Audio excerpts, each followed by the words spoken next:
Hey everyone, I'm DylanBandicoot. Do you remember what your very first game was? First games are very important if you think about it. They may have played a big influence on the person you are today. My very first game was 102 Dalmatians, Puppies to the Rescue, the PlayStation 1 version to be exactly. So today I thought it will be fun to take a look back at the game, see if it holds up well and share my experience with you. The story begins with the two Dalmatians, Domino and Oddball. It's a boring day at home, so the two of them decide to play outside, until Oddball finds a really weird Cruella the Veil toy. It seems Cruella has started making toys at some point in her life, and they're selling terribly. She seems to think that kids in England like to rather spend their money on other stuff, so Cruella wants to eliminate the competition. Later, Domino and Oddball get back home, only to find out that all of their brothers and sisters have been kidnapped by Cruella once again. As it turns out, Cruella seems to think that the competition hindering her toys from selling were pets. Starting with the Dalmatians, Cruella's plan is to turn all pets in England into lifelike looking toys. Whoa, that's kinda dark. And just like that, the two puppies go on an adventure to save their brothers and sisters. Let's start explaining the basic gameplay. This game has 16 levels and 4 boss fights. I always thought the level structure of this game was very interesting. You see, in every single level, all you have to do is get to the end of the level to progress. However, every single level is also structured like a collectathon. But here's the thing, you don't have to collect a single collectible in order to finish the game. There are a couple of levels with exclusive collectibles that you need in order to progress to the end of the level, but these levels are in the big minority here. Despite this weird quirk of not needing any of the real collectibles, it never really bothered me. I collect everything anyway because it's fun. There are 2 main collectibles in each level, 100 bones and 6 Dalmatians. Aside from that, there's the occasional food item that refills your health and the even more occasional extra life. Not that you die much in this game anyway. This game was very ahead of its time though, because there are in-game achievements in the form of stickers. I always really liked getting rewarded for various objectives with stickers. You get one for collecting all 100 bones in a level, for collecting all 6 puppies in a level, reaching the end of a level, and 3 stickers that require specific objectives in a level, like trapping one of Cruella's henchmen, Jasper, Horace or Lapelt. Horace, are you alright? This is a kid's game, you know. Control-wise, you have 4 different actions you can perform. X is of course jump, makes sense, this is a platformer after all. Square is barking, which is basically a regular attack button. Triangle is rolling, which is a secondary attack that you may need for specific enemies, as well as breaking crates with a pup trapped inside it. Thanks for rescuing me. You can also use the rolling ability to get around the level quicker. And the circle button is really clever. You can sniff and search for objects you may have missed, mainly bones. The arrows will point you where to go as long as you hold the circle button, but that's not all. In each level there are some bones that you can only find by sniffing around and finding a digging spot. This is a very clever way to encourage the player to explore every single nook and cranny of a level. But let's talk about this game's levels. So many fond memories. Oh, Regent's Parc, what a great level! Hey look, it's Fidget the Squirrel! Oh look, a dove! Let's chase it until we reach its big statue.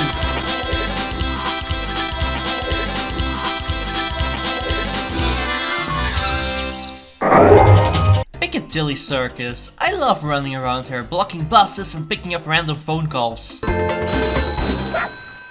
Hello, I would like to buy some extra large blue underwear with yellow polka dots. Hello? Here's an example of one of the game's many secrets, by the way.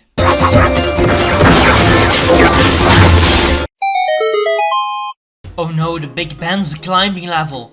Well, actually it's not that bad. It's a million times better than all of those climbing levels in Toy Story 2. Oh, the countryside! This is one of my favorites! The wide open green fields, Stonehenge, Manny the Mole, a secret cave behind the waterfall! This level has it all.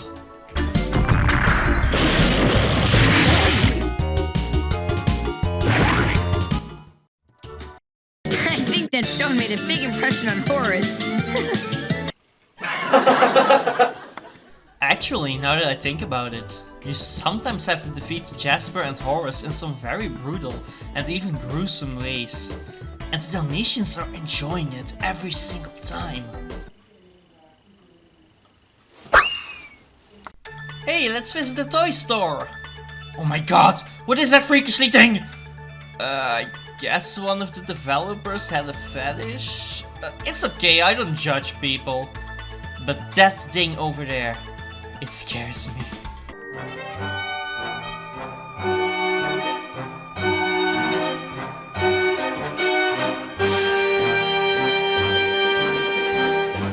Oh no, it's one of those again. I have delighted all of the bumpers, but they turn off if I touch them again after already turning them on. Alright, I'm gonna do it. Slippery physics ain't gonna stop me now. Come on, almost. Hell yeah! Wait, why is there a nipple in the corner of the screen now? Oh, looks like we have a phone call coming up. Hello. Like, comment, subscribe, and don't forget to click the bell.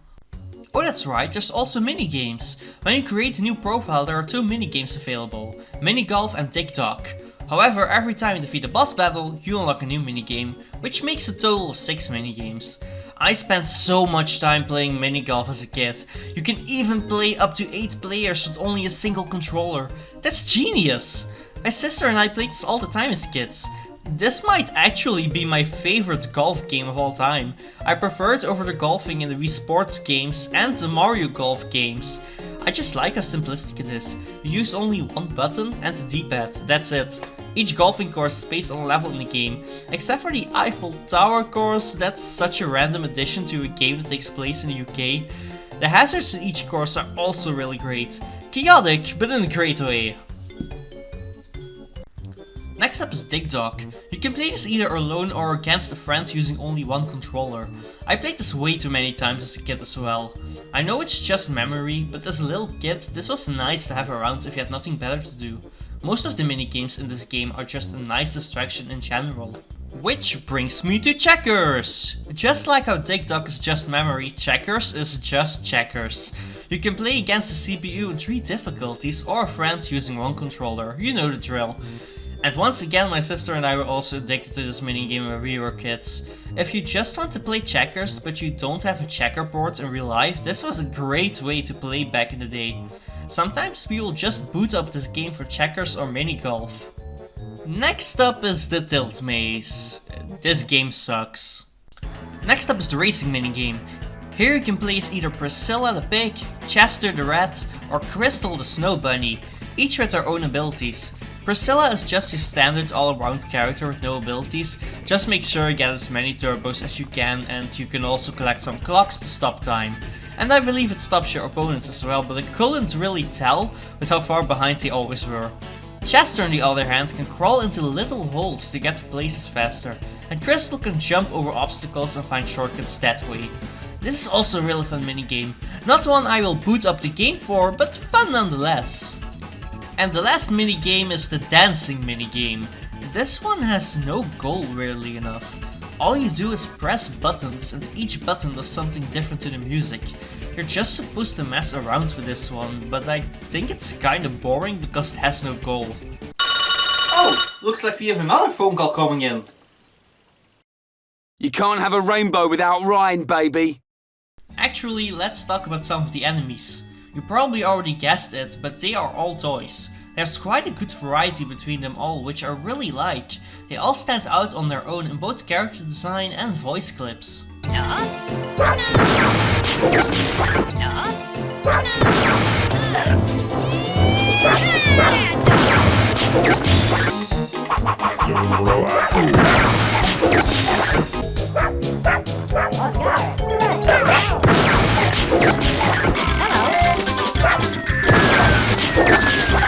Okay, let's talk more about some of the levels in no specific order.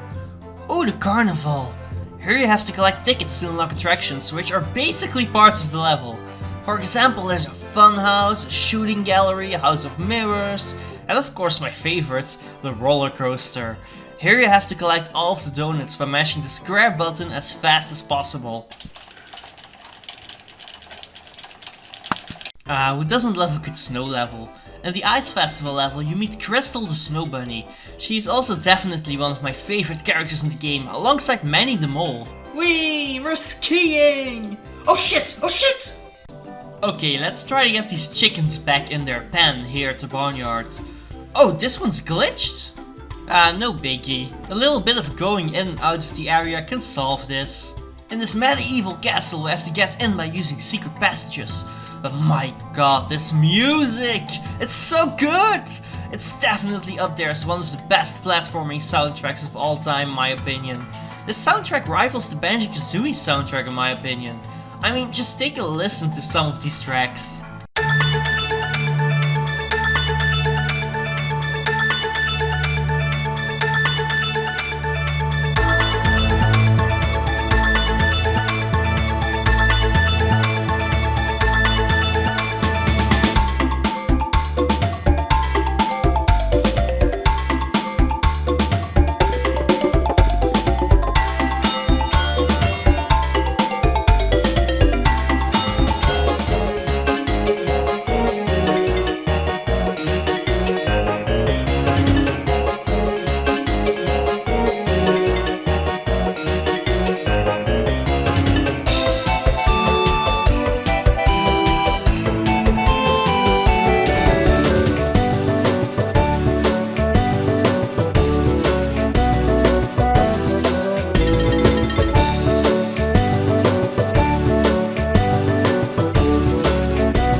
After a long journey, the puppies finally reached the Veil Manor. This is such a good second to last level. You can feel that you're in enemy territory now. You can even find Horace sleeping on the couch. You can even kill him one last time. Get away from me! The end of the level is a secret passage that leads to Corel's toy factory, the last level. The toy factory is a really great final level. It's visually very pleasing, the music is great, it has some really deadly hazards that really test your skill. Just really good level design all around. Oh no, it's back! That motherfucking nightmare fuelish thing is back! Get it away from me! I can't handle it anymore! Never mind, I take all of the good things I said about this level back. And now on to the final boss. Actually, I haven't really talked about the bosses yet, so let's talk about that first. There are 4 bosses in total, and all of them are against Corella. The first 2 battles are pretty straightforward, just aim a fruit at Corella and time the throw correctly. Pretty easy. The third one is similar, but you have to take down a wall first, making for a much more interesting fight. But for the grand finale, you have to shoot lasers, while avoiding and shielding against Corella's lasers as well. This is a really epic final battle. A lot of effort clearly went into this. You have to shoot the devices near Corella in order to take her down. You can avoid the lasers they shoot at you by pressing the shield button. I think the intention was that you can't shoot and shield at the same time, making for a more strategic battle. But I'm pretty sure I found an exploit at the end of the fight where if I hold down both the shield and the shoot button, I can just do both at the same time, making me invincible. And that's it. Corella falls into her own device together with her boyfriend and inventor Farsboom, and they go to jail. All of the puppies are safe, even if you ignored every single one of them on your playthrough. Okay, makes sense, I guess not. And Jasper, Horace and the Belt decided to escape for some reason, so they hid in some crates, shipped themselves to who knows where, and ended up at a small remote island which, based on their negative reactions, was not where they expected to end up. Roll the credits! And that was 100 Dalmatians Puppies to the Rescue. This was the very first game I ever played and still holds up very well till this day. I highly recommend it to any platformer fan. You can clearly tell the developers and even the composer put a lot of heart and soul into this game, despite the fact that this was just a licensed game. I feel like finding licensed games that have as much effort put into them as a AAA game is very hard these days. You just don't find licensed games like this anymore. Hell, I would kill for a remake a la Crash Bandicoot and Sane Trilogy. But I guess this is one of those games that will stay in the past and fade into obscurity. But I will always be grateful to this game for all the experiences it has gifted me. And with that said, thank you guys so much for watching. Please like the video, comment, subscribe, click the bell. It will help me out a lot. And thank you so much for watching. I really appreciate it. And with that said, see you later. Bye bye.